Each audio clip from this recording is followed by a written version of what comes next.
At the World Economic Forum 5 years ago, the general view was that the fast-growing economies of China and India would overshadow the smaller emerging markets of Southeast Asia. Instead, ASEAN has been boosted by the expansion of these two Asian giants, with intra-regional trade growing substantially.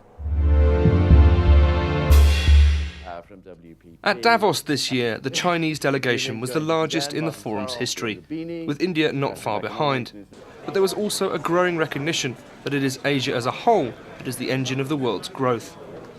If you look at what countries like Indonesia, Malaysia, Thailand, etc. are doing, and then add that to the story of India and China, well, you have to recognize that they're doing much better, but also that we owe them a lot because they have been helping to fight this downward trend of the world economy in the last few years.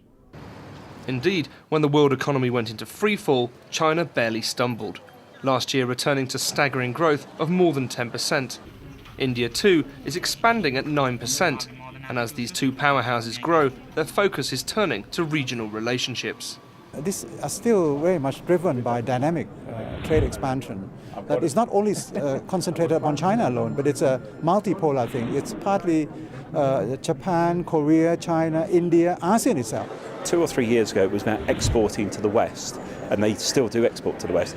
Now the focus is very much on what I call new trade corridors, intra-Asian trade, Asia-Africa, Asia-the Middle East, Asia-Latin America. While emerging economies across the world stand to benefit, it is the countries in India and China's immediate periphery that should prosper most, especially the 10 ASEAN countries.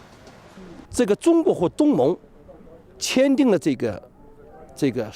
China and ASEAN have signed the 10+3 agreement, ASEAN became China's biggest free trade zone. Since the agreement took effect, China and ASEAN's trade increased rapidly. As a shipping company, we have seized this opportunity and increased our shipping volume to ASEAN.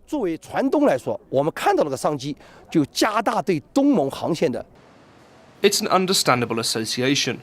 China may be Asia's biggest star, but ASEAN represents a huge market right on the doorstep, with a larger population than the EU and at $1.7 trillion larger economically than India. Quite naturally, the strong growth poles, China and India in particular, are sucking in the countries in their neighborhoods by pure gravitational force. Lots of market development in China, both on the import and export sides. Of all the ASEAN countries, perhaps the most prominent is Indonesia, growing strongly, home to 240 million people and awash with the reserves of copper, tin and coal. Its rising strength highlighted at a keynote address by the president.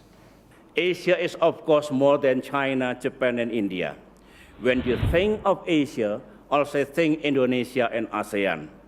Indonesia is the world's third largest democracy, the largest economy in Southeast Asia, a key growth area in the world economy, and soon we will have one of the largest productive workforce in Asia. Indonesia will feature prominently in Asia's renaissance. There are even regional benefits from China and India's weaknesses.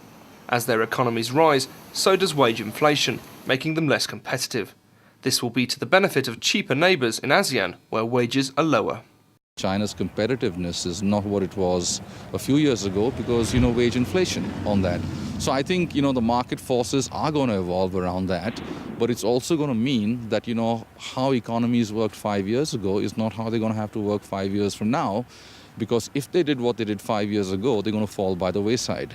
That now seems unlikely.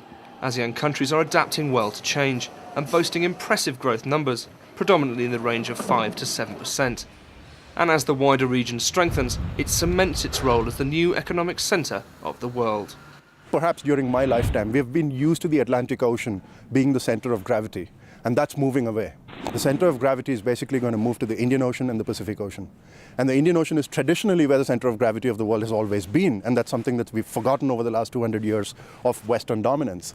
There are challenges to overcome, most notably inflation. But the region is in an enviable position.